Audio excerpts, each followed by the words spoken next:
शहर के एक व्यस्त चौराहे पर इंस्पेक्टर विक्रम हर आने जाने वाले की चेकिंग कर रहे हैं। ओए, हेलमेट कहाँ है? और ये पीछे 3 लोग क्यों बैठे हो? चलो, 1,000 रुपए का। साहब, गलती हो गई, अगली बार से ध्यान रखूंगा। नियम सबके लिए बराबर है। चलो रसीद पकड़ो। तब वहां से काका अपनी पुरानी थैली लेकर गुजरते हैं। थैली थोड़ी टेढ़ी चल रही है। काका, आपकी ये ठेली का एक पहिया ढीला है, कभी भी निकल सकता है, इससे एक्सीडेंट हो सकता है। ये लो 200 रुपए का जुर्माना। साहब, मैं गरीब फल वाला हूँ, सुबह से कुछ बिका नहीं, जुर्माना कहाँ से भरूं? और ये ठेली मेरी रोजी रोटी है। काका, नियम कानून होता है, कल तक ठीक करवा लेना वरना जब्त कर ली जाएगी। दूसरी तरफ शेरू और बिल्लू एक सुनसान जगह पर बैठकर बैंक लूटने का प्लान बना रहे हैं। देख बिल्लू, कल बैंक में बड़ी कैश पार्टी है, हम साधु का भेष बनाएंगे, कोई हम पर शक नहीं करेगा। लेकिन वो इंस्पेक्टर विक्रम था, वो तो परिंदे को भी चेक करता है। हम अपने झोले में सोना छुपाएंगे और ऊपर से फूल माला रख देंगे। विक्रम को लगेगा हम मंदिर जा रहे हैं। अगले दिन चोरों ने बैंक लूटा और साधु के भेष में भाग रहे थे। उनके झोले में चोरी का माल था।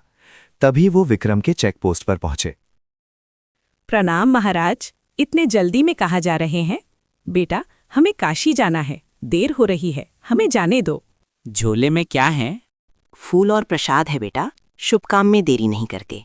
विक्रम झोला चेक करने ही वाला था कि तभी काका अपनी वही पुरानी थैली लेकर वहां से निकले। उनका पहिया निकल गया और सारे फल सड़क पर बिखर गए। अरे मेरी ठेली, साहब मदद कीजिए। काका, मैंने कहा था ना पहिया ठीक करवाओ। काका ने गुस्से में एक बड़ा तरबूज उठाया और चोरों की तरफ इशारा किया। साहब, साधुओं ने मेरी ठेली को धक्का दिया है। झूठ बोलता है ये बूढ़ा, हमने कुछ नहीं किया। बहस के दौरान काका ने गलती से या जानबूझकर अपना भारी तरबूज चोरों के उस भारी झोले पर गिरा दिया जो उन्होंने पकड़ा था। तरबूज फट गया और उसके रस से झोले का कपड़ा गीला होकर विक्रम की आंखें फटी रह गईं। उसने तुरंत अपनी पिस्तौल निकाली। तो ये प्रसाद है महाराज, अब जेल में कीर्तन करना।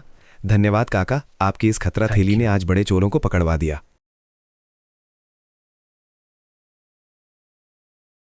साहब, अब तो चालान माफ कर दो। चालान क्या काका, अब तो आपको चोरों पर रखा जाएगा, इनाम मिलेगा।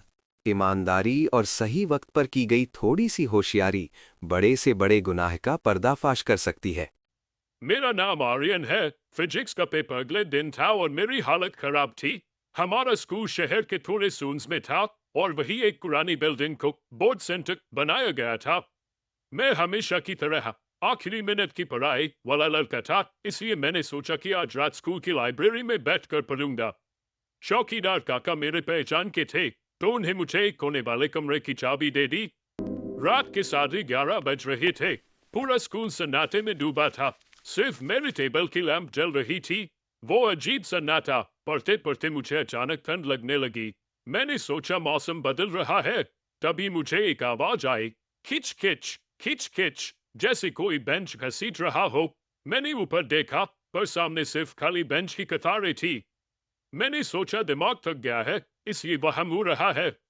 मैंने वापस व्युत्पत्ति लिखना शुरू किया। तभी मेरे कान के पास एक ठंडी सांस महसूस हुई, बिल्कुल वैसी जैसे कोई आपके कांधे के पीछे खड़ा होकर आपकी कॉपी चेक कर रहा हो। रोल नंबर गलत लिखा है। एक भारी सूखी हुई आवाज मेरे कान में गूंजी। मैंने झटके से पीछे देखा, कोई नहीं था, पर जब मैंने अपनी कॉपी देखी तो मैं रोने निकल गया। मेरे पेन से नहीं, बल्कि एक पुरानी लाल स्याही से मेरे रोल नंबर पर बड़ा सा काटा एक्स लगा हुआ था। निरीक्षक जो कभी गया नहीं, मैं डर के मारे अपना बैग समेटने लगा।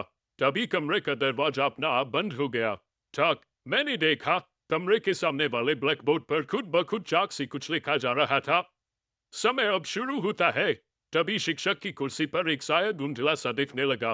वो एक आदमी था, पुराने जमाने के मोटे चश्मे पहने, चेहरा बिल्कुल सफेद जैसा किसी ने रख माल दी हो। उसके गले में एक पुराना निरीक्षक का कार्ड लटक रहा था, जिस पर साल लिखा था 1994। वो मेरी तरफ नहीं देख रहा था, बस खड़ी की तरफ देख रहा था। उसने अपनी कमबख्त उंगली से मेरी तरफ इशारा किया और बोला, बेटा चीटिंग कर रहे हो।